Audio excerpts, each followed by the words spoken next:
Hello and thanks for your interest in Microsoft Dynamics Business Central. This video shows how to get around and to find information in the product. The first page you see is designed for a business manager.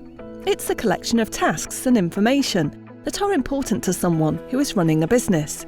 We have similar pages for other roles like accountants, production planners and sales managers. Under Activities, we have an immediate overview of our operational KPIs, so we quickly see what's going on in our business. One can drill into the information by simply clicking on the amount. There's also fast access to lists that one will often use. For example, we can quickly view our customers' vendors' items, and so on. To return to the Role Center, we'll choose the company name.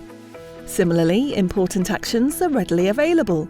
We can create new documents, process transactions, and view detailed reports. If we scroll down, we can see our performance KPIs. For example, we can flip through a series of charts. If we need to do something beyond our normal daily activities, we can get to features and lists that belong to other departments by using the navigation bar. Alternatively, if we know the name of the page we want to open, we can also search for a page or report.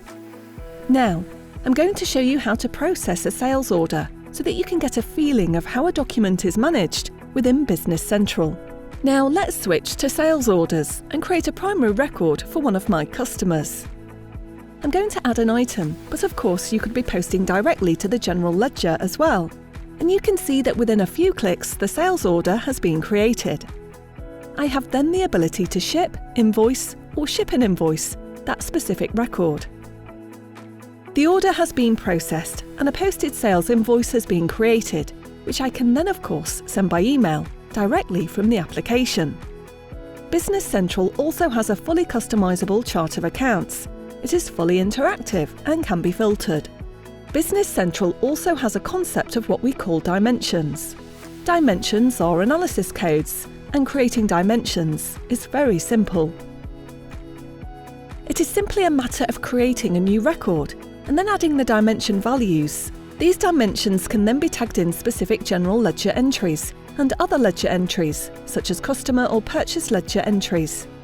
Dimensions can be further analysed through the GL Dimensional Review, which is going to show us general ledger entries, with all those dimensions as columns and values ready for analysis. This can of course be popped into Excel for analysis and pivoting directly within Excel.